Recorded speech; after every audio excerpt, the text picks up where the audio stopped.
This call may be monitored and recorded for quality assurance. This job would be great if it wasn't for the fucking customers. We're always this stupid. It is you take lessons. Just calm down. Oh, fuck you! You can't handle the truth. This call may be monitored and recorded for quality assurance.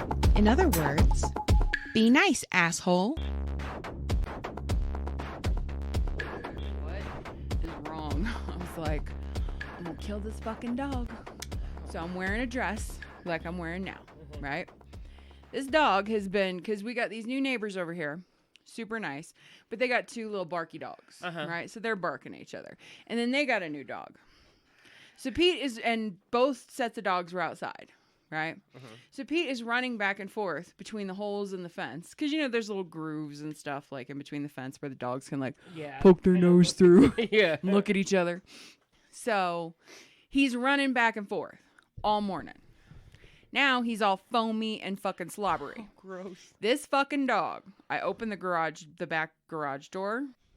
This dog walks up to me, sticks his head up in between my legs and like lifts my dress just to like sniff in between my legs and then shakes and slobber. Yuck. I would have had a fucking stroke. Thank you. I was in the garage screaming. I was walking like I was walking giving birth. I was like, oh God. Oh, this is disgusting. I could have killed this fucking dog. I was so mad. I would have had a stroke. George came running. He's like, what's wrong? I'm like, I'm just going to take this. I need you to get me a washcloth. I'm going to take this dress off and I'm going to wipe myself down because I do not want to move. This is disgusting.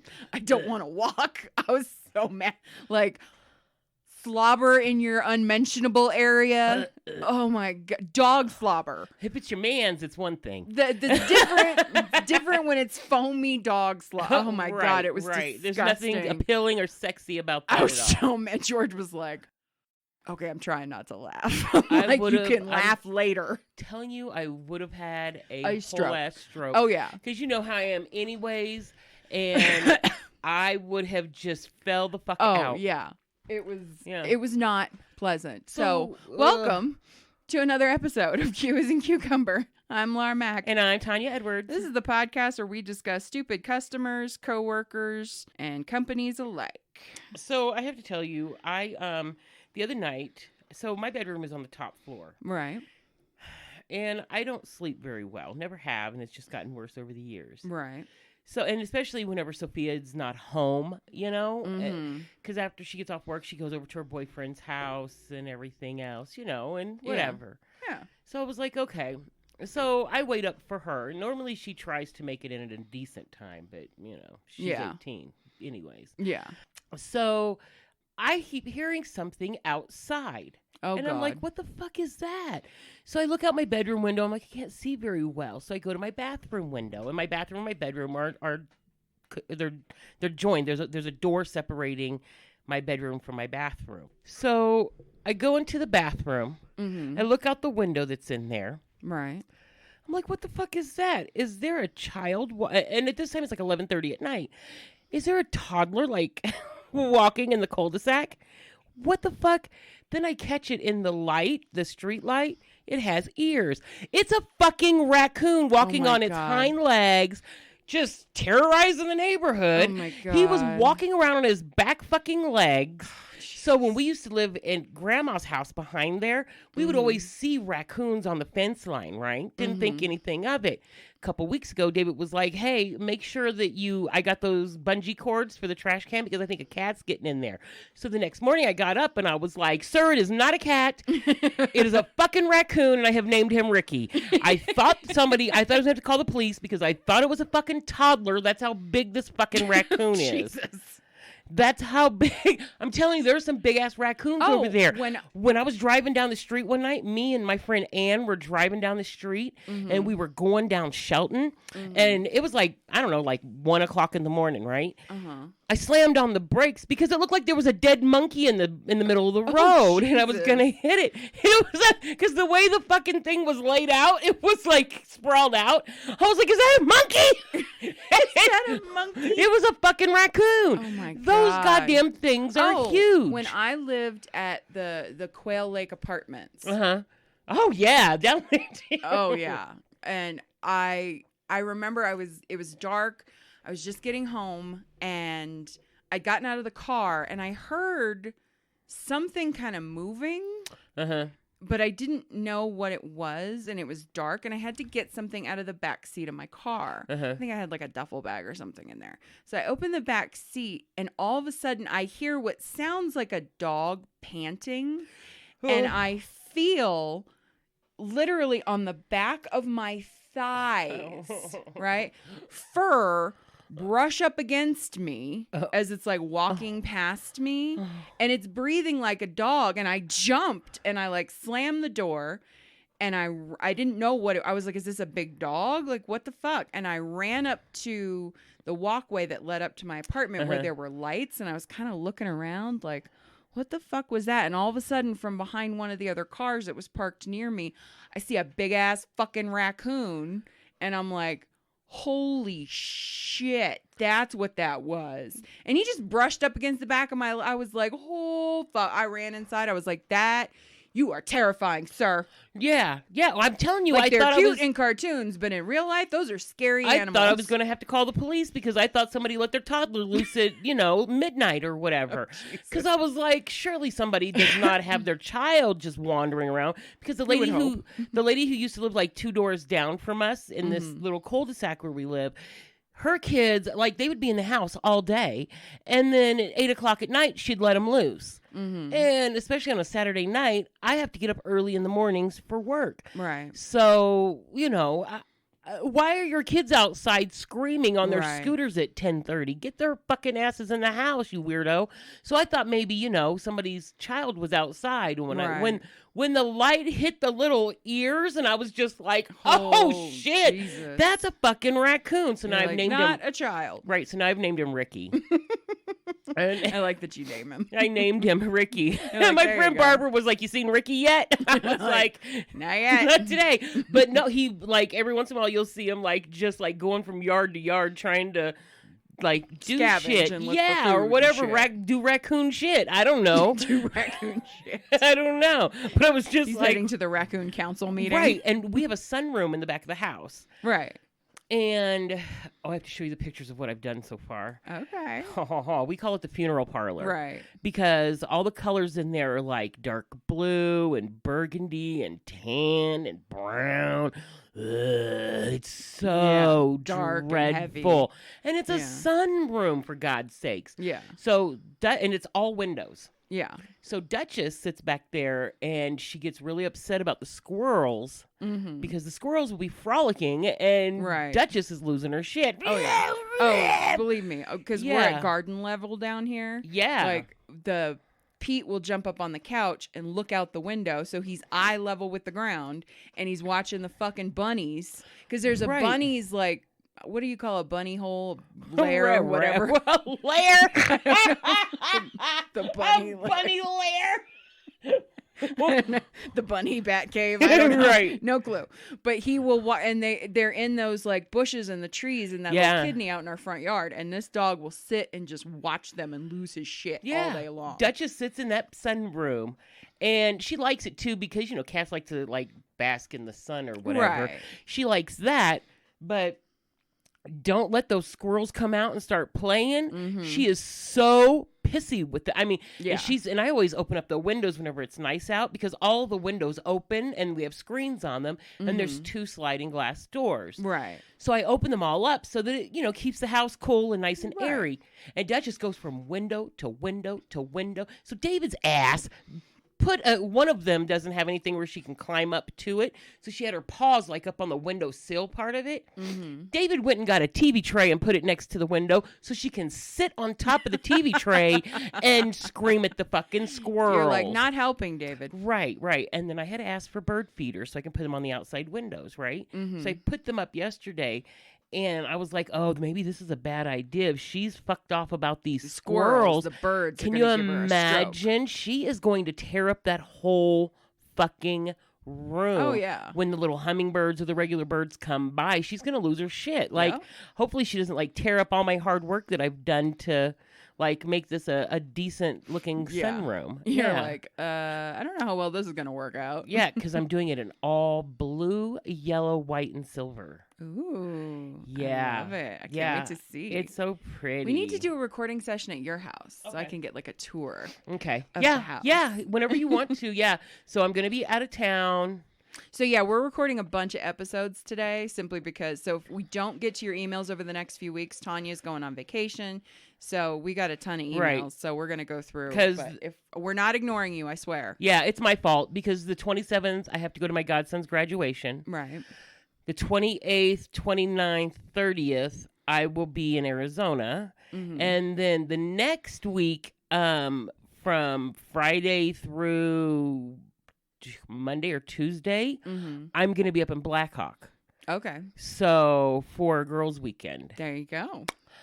a little girls' trip. My friend Kiki is her There- birthday, there so you we're go. going to go up to Blackhawk and do some fun girl stuff and everything. By the way, So- did yours bruise like that? my shot? Yeah.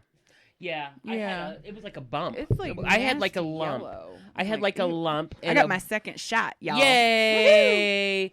Yep. So and I'm fully excited. vaccinated. I got my card. I even have it in a little lanyard like thingy. So Got the card. Very excited. I'm good to go. Because you have to have a vaccine to get on the ship. Because I booked a Right. cruise yesterday Right. for April, and they have like this big thing that pops up. You must be vaccinated to get on the ship, and Hell you have to yeah. show proof. So, I had to tell David and Kiki need to get their shots. Mm-hmm. So there's a couple things we got to discuss. Number one, Kevin sent us those drawings. Oh yeah, So I really wanted to get your opinion for him. I thought they were so. they were so pretty. pretty. Yeah, Oh they my really were. God. I can't draw anything like. How cool would it be if like he drew like one of the little flowers or a bird or something? Yeah, like For your tattoo. yeah, because on my chest I have cherry blossoms. Can I send him the pictures of Yeah, your tattoo yeah, if you're okay and see yeah. if he can? Yeah, because I have cherry blossoms and butterflies, and I was thinking of adding like sparrows or more different color butterflies There you because I'll go. do that this year in January. I'll do Right. that. Right. Because that'll be my 2-year How mark. cool would that be if you like So- got a tattoo that was drawn by one of our listeners? I know, Like, that's right? really yeah, cool. yeah. Yeah. So because So thank you, Kevin. yeah, they were pretty. And They're if you so find pretty. if you draw something up, and all you got to do is take it to the guy, and he'll throw it on there for me. Because now, please don't be alarmed when you see this picture because I have no breasts. So We're not trying to scare you. We're No, I'm not kidding. trying- It's right. beautiful. Yeah, and it's a beautiful And they did a tattoo. great job, honestly, with your scars. and well, I stuff. don't have very much scarring. Right, That's exactly. the thing. They Like did a even great the tattoo job. guy, like, and he's fucking awesome. Jeff is awesome at the Bearded Lady. If you're in Colorado, that's where you should go to see Jeff at the Bearded Lady.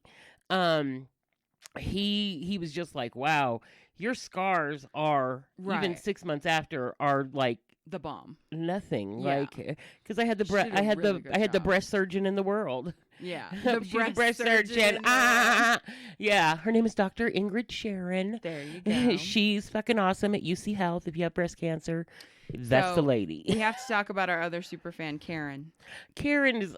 Karen, so I'm so cute. sorry. I deeply offended her. What? So I have to apologize. So in our episode entitled Kim Kardashian Ontario, Uh-huh. I made the mistake. We were talking about the guy's city name that we couldn't pronounce. Uh-huh. Like Cassandra. Oh, yeah, I yeah, said yeah. Kim Kardashian, and then I was like, no, we got weird names here. I said we've got like cities in Arizona called, Truth or Consequences. Right. Here's what she sent. I just listened to the latest episode titled Kim Kardashian Ontario. I am deeply, deeply, and then in all caps, deeply offended that you claimed the town of Truth or Consequences is in Arizona. Did you not see the 1997 masterpiece of Truth or Consequences, New Mexico, starring Kiefer Sutherland? Now, do you intend to rectify this egregious error and insult? I shall stew in self-righteous indignation until then. Love your faces and smooches. Well, she put us in our places. Sincerely, crying in a corner whilst cradling a tumbleweed in Albuquerque. We love you, Karen. Oh my God, Hashtag that's not all cute. Karens. We love you. I'm very sorry. I will correct it was New Mexico, not Arizona. So my sincere apologies for that. I literally saw the first part of it saying she was deeply offended, and I was like, what did we do to our Karen? I know, right? I'm so sorry. Oh, my Lanta. Oh, my Lanta. Oh, my God. Yeah, Laura, don't you know your geography? Apparently not. And one other thing that somebody emailed us, like Buddha for Buddha emailed us and was like, hey, you kind of missed, like, in one of our episodes, in one of our last episodes, we were talking about a listener email where they said the guy that wanted the internet people to come out and they couldn't come out for like 3 weeks. Yeah. And they were like, it's an emergency. And I said, while telling the listener story, let me tell you about a client with an emergency. And I never circled back around. Oh. So like Buddha for Buddha was like, well, what was the story about the emergency? You never circled back around to it. Okay. It's a cliffhanger. It's a cliffhanger. It's a 2-parter. It's a season finale. Anyway, so the Christmas emergency. Okay. Good Christ. When we worked at the bank, I think it might have been even before you started. It was early. It was a client, brand new client, right? Had like a $500,000 credit line. And for those of you who don't know, and this is not to teach you how to do this, this is just what happens, okay? People will get a credit card, they'll run it up, they'll quote unquote pay it off, and then they'll run it up again and then quote unquote pay it off all within a couple of days. And those payoffs will eventually be be returned by the bank for whatever reason, NSF, whatever, right? So if you do that over a short period of time, especially as a new client, we're going to shut off your card until we know that your quote unquote payments have cleared. Yeah. Right?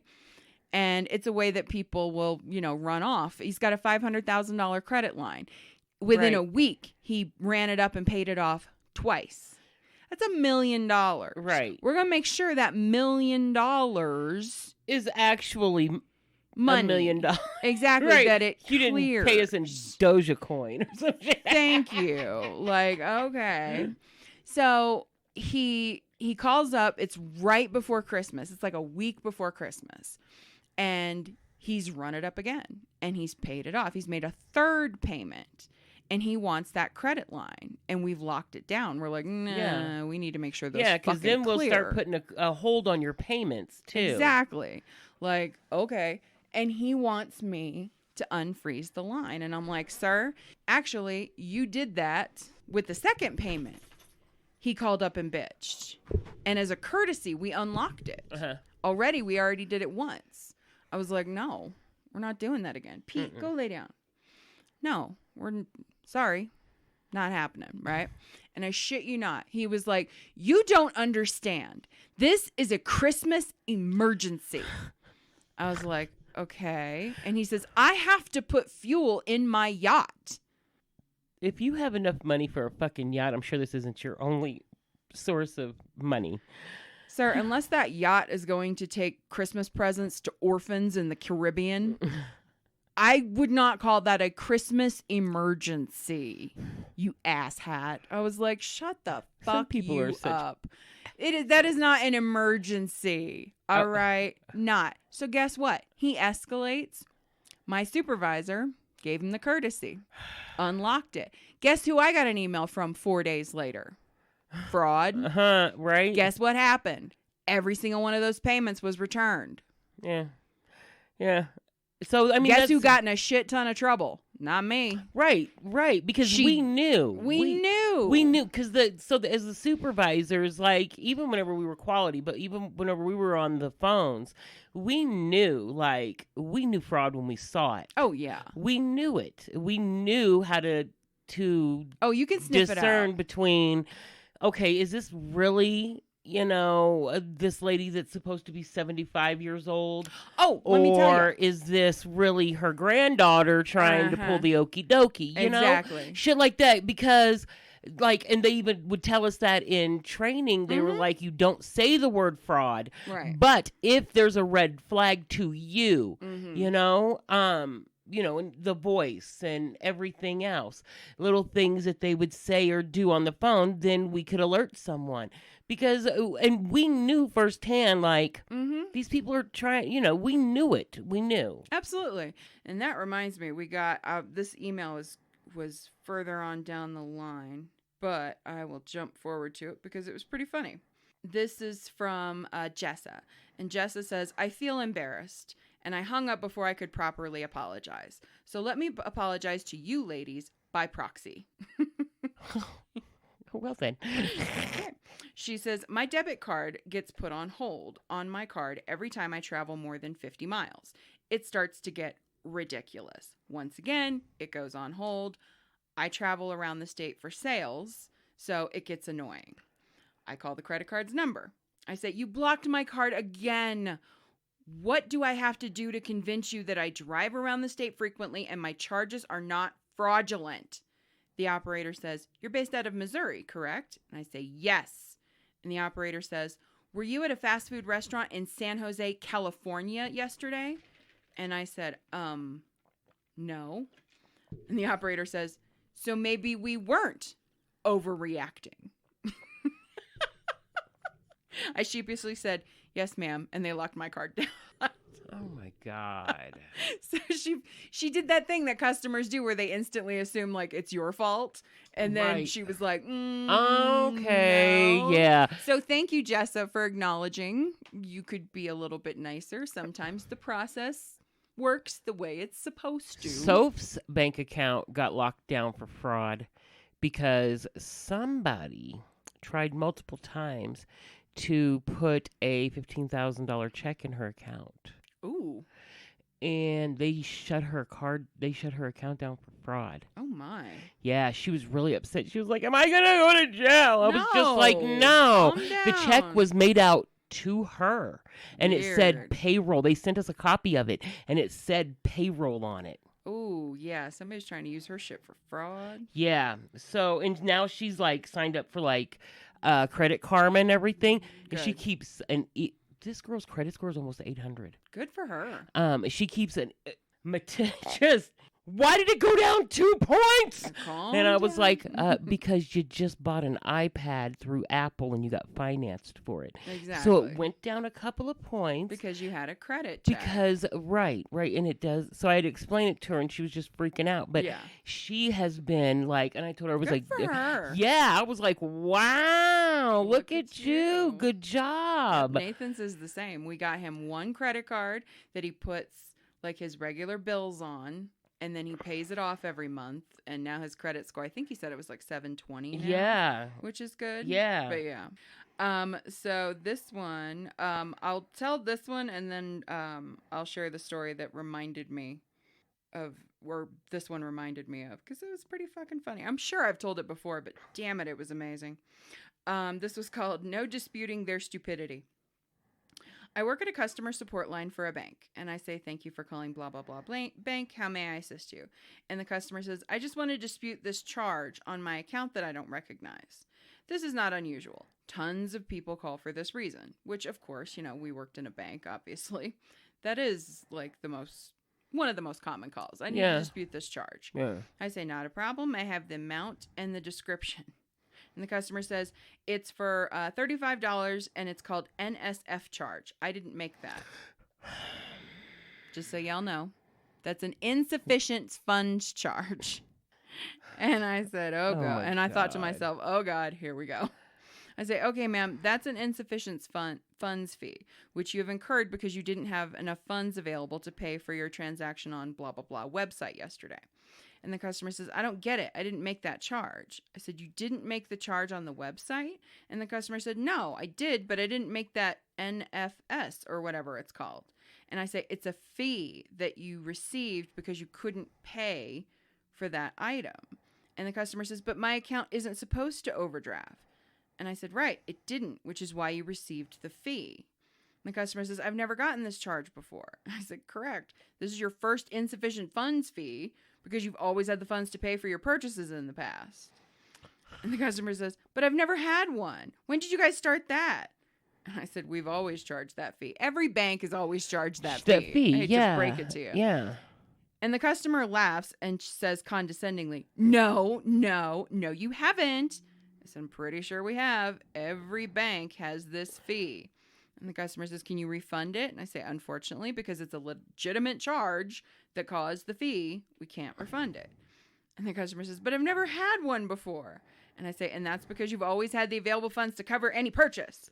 And the customer says, so is that a no? I said, correct, ma'am. We cannot refund it. And the customer says, you've been no help. I mean, come on. It's just. So this reminded me of the lady that I had early at my time at the bank, where she was like, she comes on and she just comes on fucking hot. She's one of those people that just comes in screaming, doesn't give you her name or anything, just immediately. You're like, okay, let's take it down, because right now you sound nuttier than squirrel poop. Okay, just take a breath. And she's screaming, I don't drink coffee. I'm like, okay, thanks for calling your bank to let us know that you don't drink coffee. Like, why do we need to know? Like, I don't understand why she's screaming at me that she doesn't drink coffee. And she's like, I don't drink coffee. I never go to coffee houses. And you guys let this charge go through for coffee on my account. You should have known this was fraud based on my history. I'm like, okay.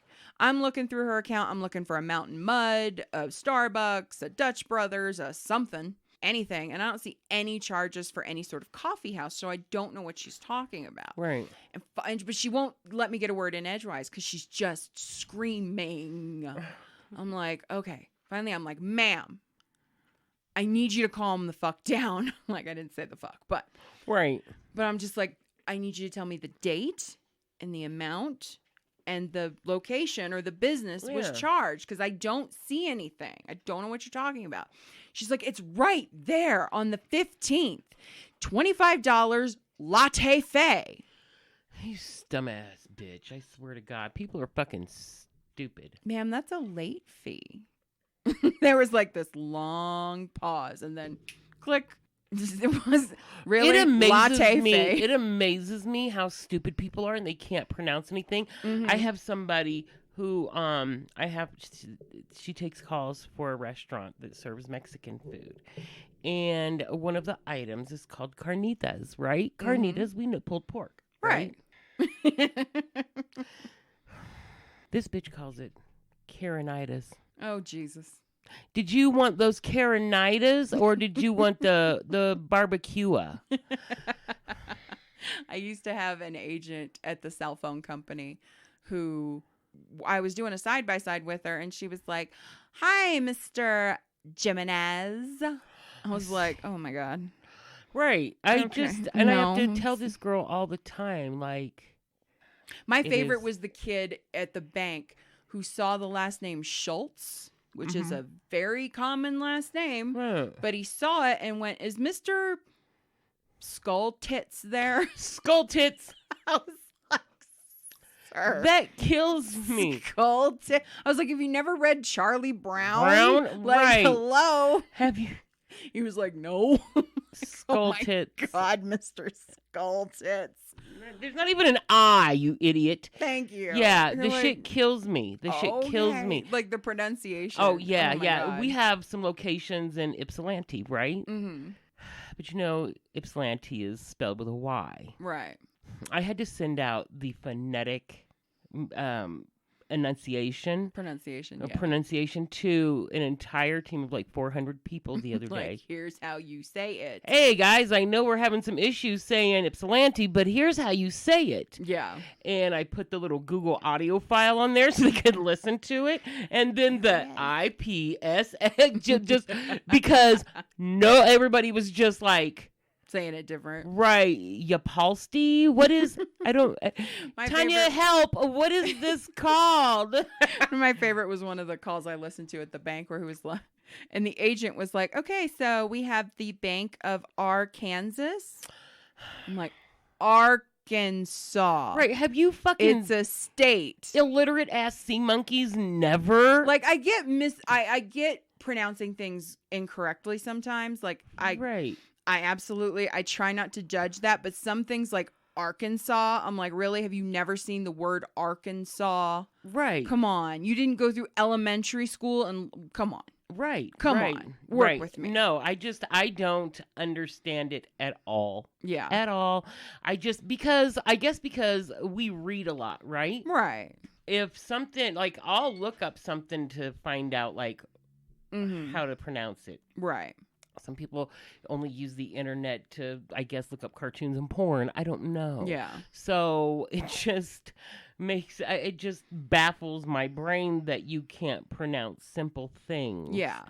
You know? Like, I get there's like Ypsilanti, I can kind of see, like, you first glance, you may be like, right. But yeah, but here's the thing. So for all of our restaurants, because we have locations, like, for some restaurants, we take calls for locations like in Hawaii, and that I bet. just a bunch of I's and K's and U's, Yeah. you know, and a couple of Ton of apostrophes. vowels. Yeah, and a shit ton of vowels, you know, to throw an L in every once in a while. Mm-hmm. So they have sent us a little breakdown of how to say say it. these. There you go. These locations. Mm-hmm. But, like, you know, some of them, like Connors, Yeah. You're like, why is this difficult? Connors is one word, not Connors. Yeah. You know, Connors. Yeah. No, Connors is one word. You know, they just can't Pronounce. Blue Ivy. I mean, just stupid. You're like, come on. Stupid. Work with me. Yeah, you know, and I hear people all the time, oh, I just moved to the area. Sorry, I wasn't sure how to pronounce it. You know, I mean. Like, I get, like, my family lives in Ohio, lived near a place called Lima, Ohio. But Yeah. everybody looks at it and they think it, because it's spelled just like Lima, Peru. Right. So they're like Lima, Ohio. The people in Ohio know it's not Lima, Ohio. It's Lima. That's how they pronounce it. That's a regional thing. Like, Right. Like, I get mispronouncing it. Only, like, the locals would know that. You know what I mean? I used to know somebody who used to call Pueblo. I was like, Pueblo? I love it when I'm taking calls and I say my name and clients are like, I get the ones that are like Lori or Lauren.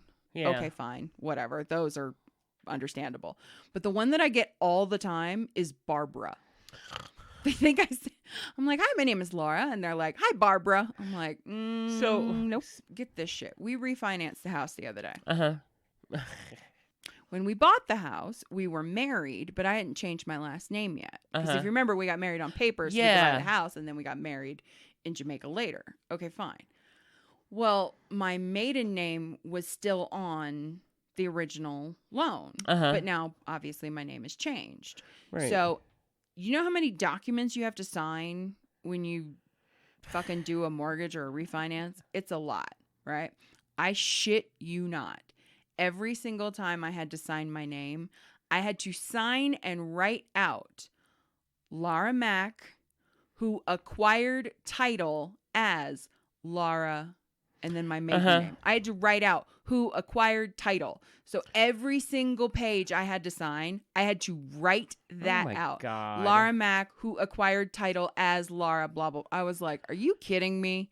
Do you know how fucking long that took to finish that refinance? Oh, my God. Like an hour of just me writing out a fucking novel. I was like, That's really? so... I was like, do I have to do this again? And George joked with him. He was like, next time we refinance or we buy a new house, we should get a divorce so that you can have to change your name again. I'm like, I will kill you. Like, George. What is wrong with him? He's, What a weirdo. he is a weird. My husband is a weirdo. So let's do one more and then we'll wrap this up. Okay. Yeah. A screenshot and a miss. That's what this Oh. was called. Says, I work in customer service helping customers via phone and email. A customer emails about an error message on our site, but I'm unable to recreate the error. I ask him to send a screenshot of what he entered and the error message he received so I can see if there's something he's doing that I'm not.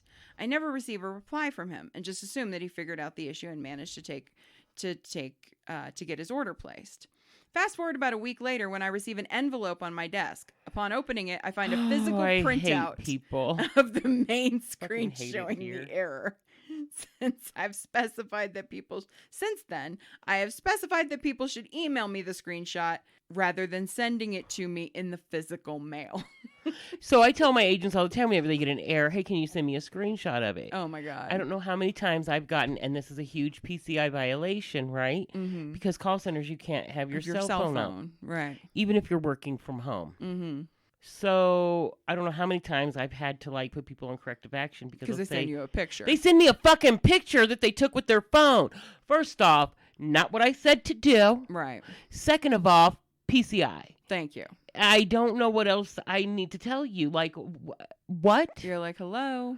Right. Work you know? with me. Right. My favorite, though, this was really funny. When I was at the bank on the Cal side, I had sent out an email to everybody on the team that I monitored and was like, hey, I'm reviewing calls for you guys, your last call of the month. And this usually was the thing I would do for the last call. Mm-hmm. If you have a good call that you want me to review, shoot it over to me, right? It usually made my life easier just to find one super fast. And if it's, especially if somebody had been struggling for the month, like maybe they could bump up their numbers. Right. Or let me see what you think is good. Right. Exactly. We used to call them gauge calls. Yeah. We can gauge the agent's understanding of what a good call is, if they truly understand it or not. So I'd sent out the email and was like, hey, blah, blah, blah. So the next morning I come in, I review. I've got maybe 2/3 of the team has sent me a call, right? But I had a couple people who hadn't. So I just kind of stand up, and it's early in the morning. Not a lot of people are on the phones yet. And I'm like, hey, guys, you guys send me any good calls. I'm reviewing today. Get them over to me. And one of the agents, and this is one of those moments that were like, it made me laugh because all of the other agents, and the agents we worked with at that place were not the best and the brightest, but they were sweet. They were very sweet. So, but this was funny because all of them, despite not being the best and the brightest, were like, really? You're kidding. So I'm like, hey guys, send me any calls, blah, blah, blah. And I hear somebody say over one of the cubicle walls, hey, I have a good call, but I didn't know how to spell your last name. And one of the other agents was like, so you saw her email saying that, asking for a good call, but you didn't email it to her because you didn't know her last name. And I was like, yeah. And one of the other agents said, just hit reply. It's right there. And the agent goes, but replying still doesn't tell me how to spell her name. And you could just feel like everybody like collectively doing like a, head on the desk, like, boom, like, what the fuck? No, I get it. I get it because I have people like they'll send me information about like their missed punch or something like that, and it'll be on an email that I sent 3 weeks ago. It'll be a reply from that, and I'm just like, do you not know how to send an email? Or I'll tell them, hey, I need you to send an email to HR about this because you need to send this information to HR or whatever because they have an appointment or whatever. Yeah. And they'll be like, well, how do I do that? Send an email to HR. You go to, so I've had to send out, so now I have like I have templates for everything, of right? Course. And I have one email that I send out like how to send an email. Yeah. And it has screenshots and everything with shit outlined in arrows. And this is 2. If you type a name in here, anybody with that name or similar initials, it will pop up. Then down here in the subject, I need you to put Miss Punch, and I go through the different lists.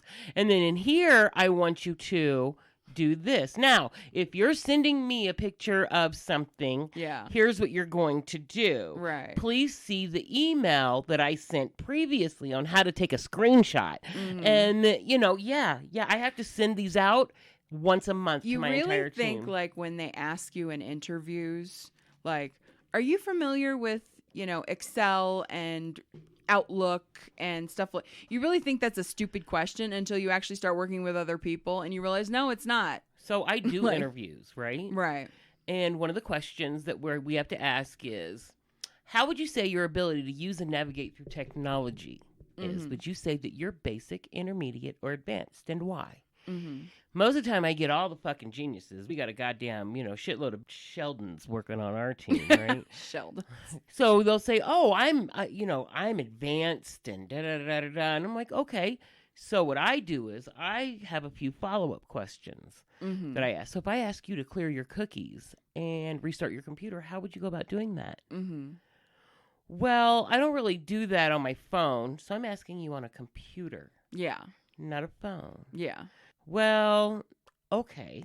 So if I said I need you to make Google Chrome your default browser, how would you go about doing that? I would go to the browser and just hit Chrome. No. Settings. I was like, Settings. okay, thank you so much. And usually with that one, so I'm going to go ahead and send your information because because I personally do not have time to teach you how to do basics. How to do anything. Like if you don't know how to clear your cookies on your computer, especially with the amount of browsers that you guys open in a day, we're in trouble. Right. I mean, between 80 and 150 browsers you're opening. This isn't like you're just shopping, all day long on JustFab. It's kind of different. You're opening up a lot of shit and you're running 5-6 programs at a time. Yeah. So this is important to, Yeah. So yeah, You just don't have time for it. All right, we're going to wrap up this episode. Tanya's actually got a little bit of an emergency, so we're going to cut this one short. We'll finish up next weekend. I didn't finish the deep dive anyway, so we'll get it done. But keep sending those stories to qasincucumber@yahoo.com. So until next time, I'm Lara Mack. I'm Tanya Edwards. Sorry. Love your faces. Smooches. I'm telling you, because they're just mad. Like what you hear? Rate, review, and subscribe on iTunes or your favorite podcasting platform. And follow us on our Facebook page by searching Q as in Cucumber. You can also follow us on Twitter and Instagram by searching QAIC_Lara, LARA, and QAIC_Tanya, TANYA. Don't forget to check out our other show, hosted by me and Jessica James, called The Parent Memoirs. And we want to hear from you. Share your stories by emailing us at qasincucumber@yahoo.com, and you might just hear your stories on a future episode. Love your faces. This call may be monitored and recorded for quality assurance.